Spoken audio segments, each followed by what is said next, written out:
Hello and welcome to another S.Kärt session. Today we have One Hidden Frame.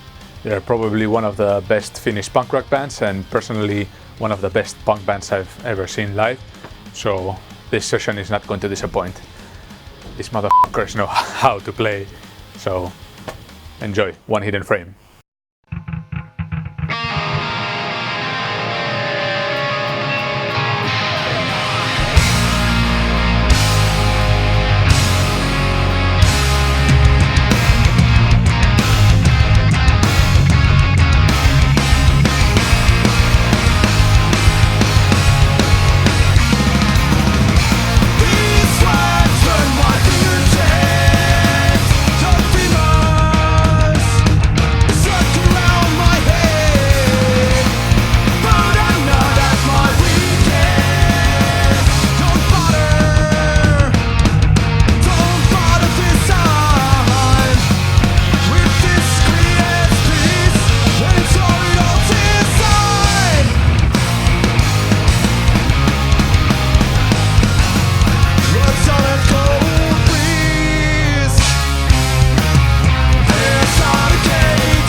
One Hidden Frame, thank you very much for doing this. Thank you for having me in your rehearsing place here in Lappeenranta.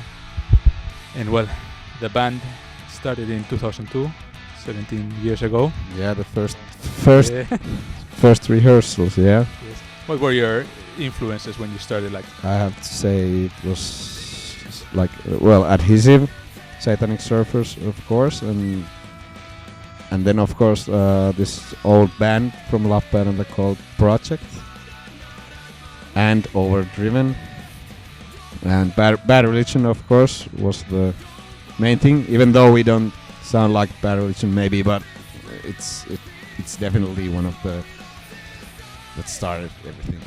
I would have to say. I'm sorry, I'm just gonna talk because I was the only one back then from this group. And when was so? Well, this next one is for you also. When was the first concert and how did it go?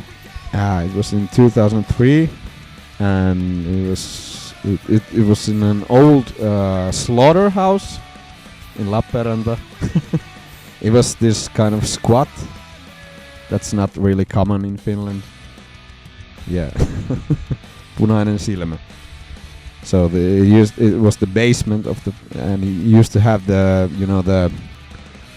hanging hooks where they hang the meat downstairs. And it was the first show. Yeah, it was really nervous because I was never meant to sing in front of anyone. So, but yeah, I don't know. Maybe you were there. Yeah, he didn't play back then, but you saw them. And was it good or? Of course.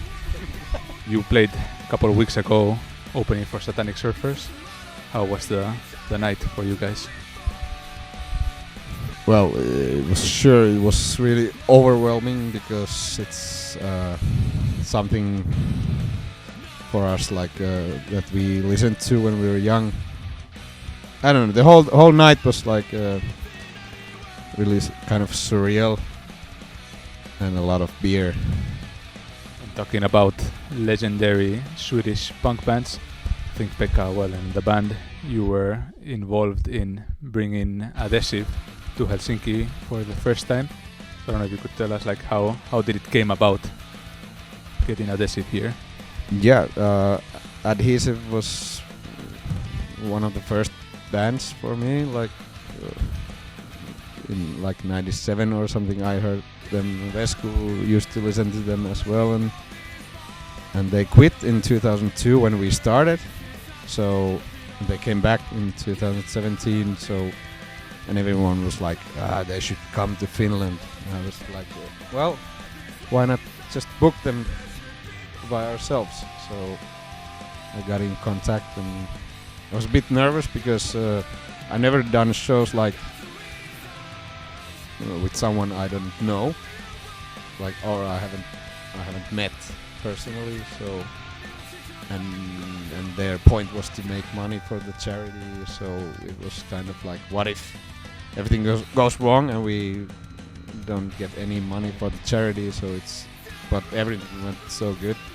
Yes, that they, just to remember it, that they came back and all the money that they made, it was donated to Doctors Without Borders. Yes. Also, well, Vesku, you're recording a lot of bands, so maybe you can also give some insight, like maybe if you heard some Finnish skatepunk or punk rock bands that caught your attention, that they're good. Yeah, of course. Lately I've been mixing, for example, Neverlearn from Oulu. They sent me their material and asked me if I can do a test mix for them. It was okay, and they approved me.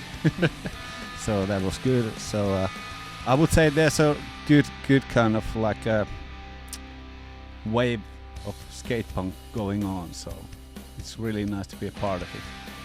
Is there any country you haven't played that you're looking forward to play? Well, Spain, I would say, of course. But I'm really looking forward to like Japan and like Canada for like Ontario and Quebec area. really looks like a good area to play. A very nice scene. Yeah.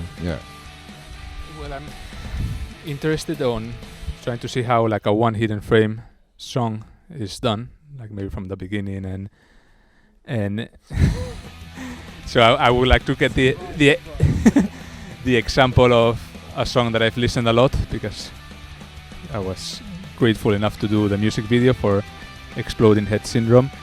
So thank you. So I don't know if you could explain me like how like for example that song, how does it come about? Like does it start like the jam or a riff or a melody? Well, unfortunately, it doesn't start with the jam. I would love it to start with the jam, but I don't know the situation of everyone's lives that we are not at our 20s anymore, so we're living in different cities, and so the kind of the only option is to just to make riffs back home and send it to each other. And it starts with maybe a beat or a riff or something and just builds around it. I don't know. And then we rehearse it, and it actually doesn't change that much in the studio. Of course, some modifications regarding the background vocals or something like that, but not to the main point of the song. It is usually as Pekka has figured it out already. But he is the main guy doing the backing vocal arrangements and like figuring out the big picture, because I'm too lazy for that. So it's a great combination to have him aboard. In simple English, Pekka does it all. And then for that song, for Exploding Head Syndrome, what were the inspiration for the lyrics? At the time, it has a lot of things about, bigotry, the internet discussion about how everyone's blaming the immigration. It has stuff about